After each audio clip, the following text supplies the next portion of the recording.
নমস্কার বন্ধুরা, কেমন আছো তোমরা সবাই? আশা করি সবাই খুব ভালো আছো এবং সুস্থ আছো। আর আজকে তোমাদের অনেক দিনের একটা অনুরোধের ভিডিও আজকে আমি শেয়ার করছি। তোমরা অনেকেই কমেন্টস করছো যে নৃত্যের জন্য একটা সুন্দর স্টাইলে শাড়ি টাইপিং দেখাও, এবং আরও অনেকে কমেন্টস করেছো যে গানের তালে তালে আমি নাচবো ফাগুনেরও মোহনায়, এই গানের সাথে কিভাবে শাড়ি পরবো একটু তুমি দেখিও দিভাই। তো তোমাদের সবার অনুরোধে আজকে এই শাড়ি টাইপিংটা। তো দেখো, প্রথমে শাড়িটাকে আমি ওপেন করে নেওয়ার পরে শাড়িটাকে একদম উপরের দিক দিয়ে দেখো কিভাবে আমি ফোল্ড করছি। 3 থেকে 4টে ভাঁজ এভাবে দিয়ে নেবে। আর শাড়িটা এরকম দেখো অনেকটা উঁচু করে পরবে। আর তার আগে বলে দিই, পেডিকোটটা কিন্তু অনেকটা উঁচু করে পরবে, তারপরে শাড়িটা এরকম একটু উঁচু করে পরবে। উঁচু করে পরলেই কিন্তু আমাদের নাচের জন্য একদম পারফেক্ট, কোনো পায়ে জড়াবে না। আর এই শাড়ি টাইপিংটা মেনলি ফাগুনের জন্য কিন্তু খুবই সুন্দর। যারা ফাগুনের মোহনায় বা ফাগুনের গানে যারা নাচ করতে চাইছো, তোমাদের জন্য কিন্তু একদম পারফেক্ট একটা ড্যাফিং হতে চলেছে। ঠিক একইভাবে পিছন দিক দিয়েও এক রাউন্ড কিন্তু আমরা সামনে এনে টাক করেছি, কিন্তু শাড়িটাকে এরকম 3 থেকে 4টে ভাঁজ দিয়ে কিন্তু পেটিকোটের ভিতরে আমি টাকিং করেছি। এবার দেখো, সামনের দিকের আঁচলটাকে আমি ছোট ছোট করে ধরে নিচ্ছি। এটাকে পিছন দিক দিয়ে ঘুরিয়ে এক রাউন্ড সামনের দিকে নিয়ে আসবো। যেমন ক্যাজুয়ালি আমরা এখানে প্লিট করি ঠিক তেমনই প্লিট করব। ঠিক আঁচলটা যতটুকু থাকবে বা আঁচলের পাড়ের যে মেজারমেন্ট আছে, দেখো পাড়ে যে ডিজাইন আছে, ঠিক ওই ডিজাইনটা মেপে প্রথম প্লিটটা রাখবে, আর তারপরে প্লিটগুলো একটু ছোট ছোট করবে। তার কারণ হচ্ছে প্রথম প্লিটটা যেহেতু আমাদের বড় হয়, আর যদি তোমাদের অনেকের হয় কি যে প্লিট করতে গিয়ে একটু ছোট বড় হয়ে যায়, ওটা আর বোঝা যাবে না যদি তোমরা উপরে প্লিটটা বড় রাখো। তো অবশ্যই সেটা মাথায় রেখে উপরে প্লিটটা বড় রাখবে। আর তারপরে দেখো এখানে একটা সেফটি পিন দিয়ে সিকিওর করে নেবে, যারা একদম প্রথমবার শাড়ি পরছো। তারপরেই কিন্তু এখানে একটা ভাঁজ ঠিকঠাক করে ধরে নিয়ে সেটাকে হাত দিয়ে অবশ্যই চেপে নেবে যদি নতুন শাড়ি হয়। আর এই ধরনের যদি একটু সিল্কি বেশ শাড়ি হয়, তাহলে সেক্ষেত্রে তোমাদের অতটা ধরতে হবে না, ইজিলি ভাঁজ পড়ে যাবে। তো দেখতে পেলে এভাবে ধরে নিচ্ছি। তো বন্ধুরা, আশা করি আজকের ভিডিওটা তোমাদের অনেকটাই হেল্প হবে। তো দেখো, এখানে কিন্তু আমি ভাঁজগুলো সুন্দরভাবে ধরে নিচ্ছি। চেষ্টা করবে একটা হাত উঁচু করে রেখে আর একটা হাত এভাবে একটা করে ভাঁজ ধরে নিতে। যদি তোমরা এভাবে না পারো, তাহলে শোল্ডারের উপরে রেখে দিয়ে সামনের দিক দিয়ে প্রথমে যে ভাঁজটা ছিল ঠিক ওইটা মেজারমেন্ট করে নিয়ে তারপরে একটা করে তলার দিক দিয়ে ভাঁজগুলো সুন্দরভাবে ধরে নেবে, কোনো অসুবিধা হবে না।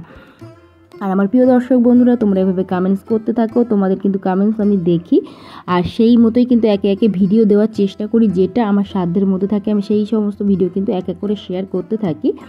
তো এখানে দেখো সুন্দরভাবে প্লিটটা রেডি করছি। আর প্লিটটা কিন্তু তোমরা চাইলে মানে বেশি বড় করবে না, মিডিয়াম সাইজের রাখবে। মোটামুটি হাঁটু থেকে হাঁটুর নিচ পর্যন্তই একটু প্লিটটা রেডি করবে। তারপরে দেখো ব্লাউজের ভিতর থেকে একটা সেফটি পিন এখানে আমরা পিন আপ করে নিয়েছি, দেখতে পেলে।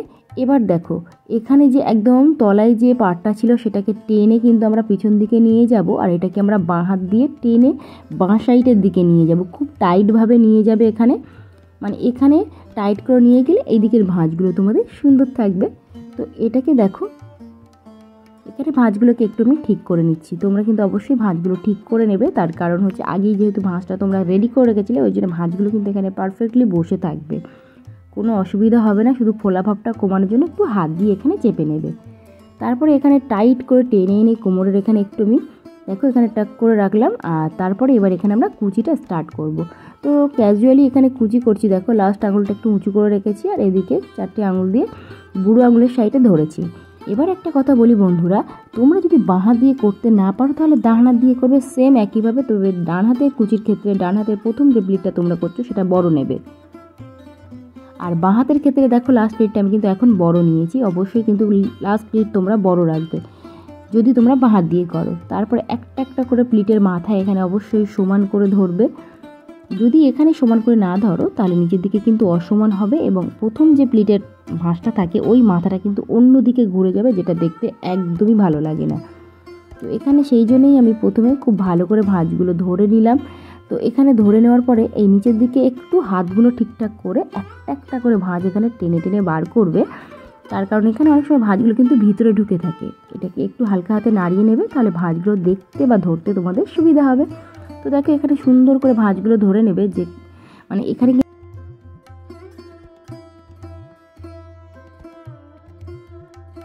এখানের এই যে এক্সট্রা কাপড় কিন্তু যেহেতু আমাদের পেডিকোটের ভিতরে যাবে, সেই ক্ষেত্রে এই উপরের দিকের মাথাটাকে খুব ভালো করে হাত দিয়ে চেপে নিতে হবে।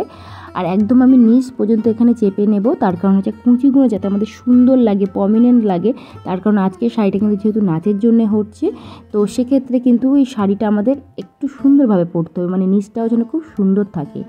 তো এখানে দেখতে পেলে এবার আমি এক্সট্রা কাপড়টা পেডিকোটের ভিতর টাক করবো। আর দেখে নেবে যতটুকু আমরা উঁচু রেখেছিলাম প্রথম শাড়ি, কুঁচির ক্ষেত্রেও কিন্তু ঠিক ততটা উঁচু রেখে এক্সট্রা কাপড়টা পেডিকোটের ভিতরে খুব ভালো করে দিয়ে নেবে, যাতে করে আমাদের পেটটা আর এখানে উঁচু উঁচু না লাগে।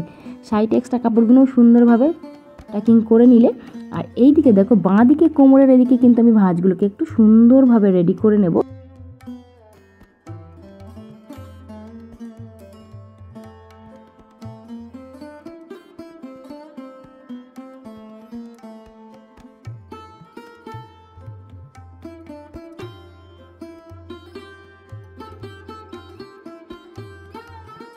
দেখতে পেলে বাঁদিকে কোমরটা কিন্তু আমরা সুন্দর করে ভাঁজগুলো ওখানে রেডি করে নিয়েছি। এবার একদম উপরের দিকের ভাঁজগুলোকে আরও একবার তোমরা ঠিক করে নিতে পারো লাস্ট।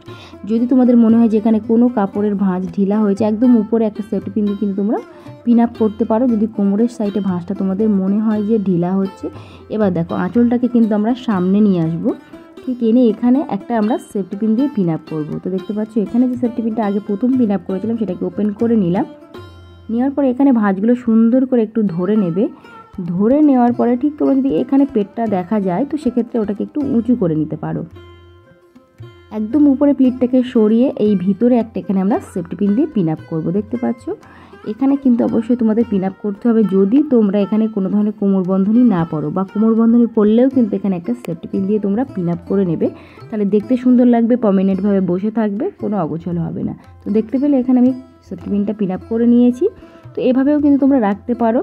আর যদি চাও যে আরও একটু বেশি সুন্দর লাগবে, তাহলে সুন্দর দেখে একটা কিন্তু তোমরা এখানে কোমরবন্ধনী পরে নিতে পারো, সেটাও কিন্তু বেশ সুন্দর এবং বেশ ইউনিক লাগবে। তো এখানে আমি একটু তোমাদের দেখানোর জন্য কোমরবন্ধনীটা পরে নিচ্ছি। অ্যাকচুয়ালি কোমরবন্ধনী না পরলেও কিন্তু এখানে চলে। তো আমার প্রিয় দর্শক বন্ধুরা, আজকে শাড়ি ট্যাপিংটা কেমন লেগেছে অবশ্যই কমেন্টস করো। তোমাদের অনুরোধেই কিন্তু আজকে ভিডিওটা শেয়ার করলাম। আর ভালো লাগলে অবশ্যই আমার চ্যানেলটিকে সাবস্ক্রাইব করো, পাশে থাকে একটু ছোট্ট বেল বাটন আছে, ওটাকেও হিট করো, এবং সাথে করে অল বাটনটা একবার অন করে রাখবে। তাহলে যখনই আমি নতুন নতুন ভিডিও আমার চ্যানেলে আপলোড দেবো, সবার প্রথমে নোটিফিকেশান কিন্তু তোমাদের ফোনে পৌঁছে যাবে। আর তোমরা যদি আরও সুন্দর সুন্দর ইউনিক কিছু শাড়ি ট্যাপিং দেখতে চাও, তো ঝটপট কিন্তু অবশ্যই সাবস্ক্রাইব আগেই এক্ষুনি করে নাও। আর তারপরে অবশ্যই কিন্তু ভিডিওটাকে দেখার পর তোমরা অনেকেই আছো লাইক করছো না, কমেন্টস করছো না এবং শেয়ারও করছো না, সেগুলোও কিন্তু ভিডিও দেখার সাথে সাথে লাইকস করে নাও, কমেন্টস করো, ভালো লাগলেও কমেন্টস করবে, খারাপ লাগলেও কমেন্ট করবে, এবং অবশ্যই একটু শেয়ার করবে তোমাদের ফ্রেন্ডস অ্যান্ড ফ্যামিলির সাথে, যাতে করে তারাও একটু সুন্দরভাবে শাড়ি ট্যাপিং দেখে শিখতে পারে। তো আজকের মতো কিন্তু এখানেই টাটা, দেখা হচ্ছে আবার একটা নতুন ভিডিওতে এবং আরও একটা নতুন ডিজাইনের সাথে তোমাদের দেখা করাবো। তো আজকের মতো টাটা, দেখা হচ্ছে আবার নতুন ভিডিওতে। ভালো থেকো, সুস্থ থেকো, বাই।